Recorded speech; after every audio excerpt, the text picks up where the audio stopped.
As you can see, PPC works a little bit differently from traditional advertising in magazines and on TV. You're no longer paying for a single advert, nor are you paying for exposure.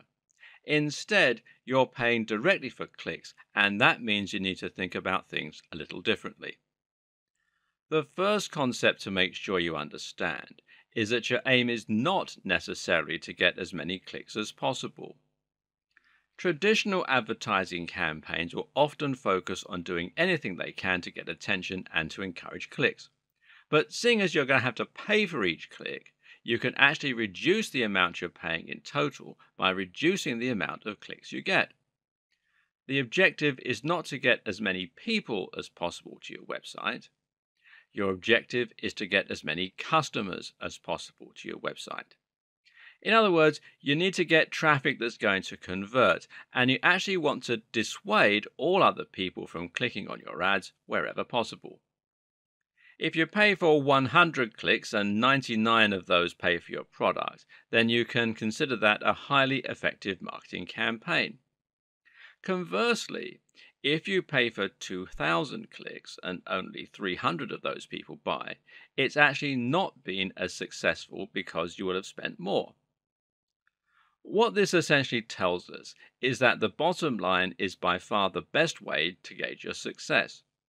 A good PPC campaign is not one that gets seen a lot, nor one that gets clicked a lot. A good PPC campaign is one that earns a lot. This means it's impossible to separate your PPC strategy from your general business model, and it makes it very important to think about your budget, your costs, and your profit margins whenever you set up a campaign. So start by thinking about the profits for whatever it is you're selling from your site. If you're selling lots of products, this might mean working out an average profit you make from those products. Otherwise, if you're linking to a sales page and predominantly selling just one product, then it will mean thinking about how much you make from that one item. First, that means calculating your COGS, that is, cost of goods sold, and it tells you how much it costs you to make each of your products. Now, let's say that you sell phone cases. This will mean paying for the materials, the manufacturing, the delivery, and the storage. Then you have to subtract these overheads from the amount you charge for each item. What you're left with is your profit margin. The great thing about digital products like ebooks or online courses, which is what a lot of website owners sell, is that you have zero overheads, and that means you'll be making 100% profit on each sale. An ebook that you sell for $30 will give you a $30 profit. That said, ebooks appeal to a smaller audience when compared with physical items, and thereby you can expect to have a smaller conversion rate, which is the next point. So here you need to calculate how many visitors on average buy your products from you. This means looking at your conversion rate. If you have 1,000 visitors a day and one sale, then that means you have a 0.1% conversion rate. If you make 10 sales for every 1,000, then that means you now have a 1% conversion rate. This can tell you how much you're earning in a day. For example, if you have 1,000 visitors a day, a 0.1% conversion rate, and a product that earns you $20, then you will earn $20. That also means you can work out how much you are going to be able to earn if you increase your visitors. If you could double your visitors, then you should make $40 on average. If you can multiply them by 10, then you should make $200 on average. More importantly for your Bing ads, though, this also tells you how much each visitor is worth to you. If 1,000 visitors equals $30, then that means each visitor is worth 3 cents. 3 cents isn't a lot of money, and that's why it's so important that you think about this before you create an advertising campaign. Because if you were to go ahead with these numbers and start paying $1 per click, you'd end up losing a lot of money. Working out your numbers first is what will allow you to ensure you're making a good profit. But what you might find is that you need to tweak some things before you get started. For instance, you can increase the asking price of your product and thereby increase your profits to 5 cents or 10 cents. Better yet, you should focus on improving your conversion rates by improving the quality or desirability of your product and by improving your persuasive writing so that people who land on your site will be overcome with the powerful desire to buy your products.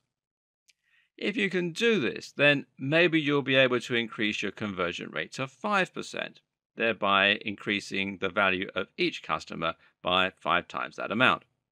Now comes the good part. If you set your CPC to this number, the amount that each visitor is worth to you, then you literally cannot fail.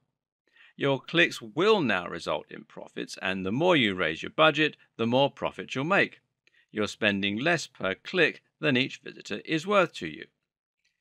Except that isn't quite how this is going to work. Because actually, here comes the good part, it's going to work better than that. That's because the people currently on your website are all people who got there through, well, all kinds of different means. These are people who found you on social media, who typed your address in by accident, who found you on Google, or who were recommended by a friend. And that means they're going to be variably targeted. Some of those people will have zero interest in your products. And that's why it's so important you think about targeting the right kind of user in your adverts. And that's also why we're not trying to simply get as many visitors as possible. As mentioned, it's actually more important that we get lots of the right users and put off people who aren't likely to want to buy. Your objective then is to make sure that the way you design your ads is only going to appeal to potential customers. That means your text shouldn't read, "Click here for the amazing secret to losing weight." Rather, it should read, "Click here for a $30 ebook that will make you lose weight fast." Or, "The secret to weight loss, just $30.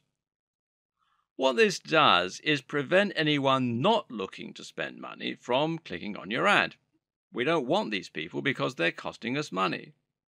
But someone who knows the price up front and is still willing to click is very likely to want your book. Assuming you can convince them that your product is what they're looking for and it's good value for money, you should be able to walk away with a sale. Now, think about how much higher conversion rates will be for people who click this ad versus people who just stumbled onto your site. You can further target your customers by placing your adverts on the right keywords and key phrases. This is a big part of the PPC campaigns, and it's very much worth doing your research here. Again, you need to make sure your keywords are things that the right people are going to be searching for. At the same time, though, you also need to keep your competition low so that the average CPC will be as low as possible. If you try and rank for, say, hotels, then you're going to be up against thousands of other businesses, some of which will have near infinite resources. How do you like the sound of competing with Expedia, Airbnb, or Hotels.com and the rest? They can afford to offer $1, $2, or $5 per click, and you just won't be able to keep up. But use a keyword that is popular but not overpopulated, like quirky hotel Santa Monica or romantic getaway in Bournemouth, and you're going to be paying less and targeting a more specific type of customer, meaning you can use a more specific and tailored landing page for them focused on the area and type of experience. How do you find a keyword that's popular, directly targeted, but not overcrowded? Simple. You use Bing's own keyword tool, which can be found here at bing.com/toolbox/keywords. And then you just simply sign in with your Bing account or with your Microsoft account.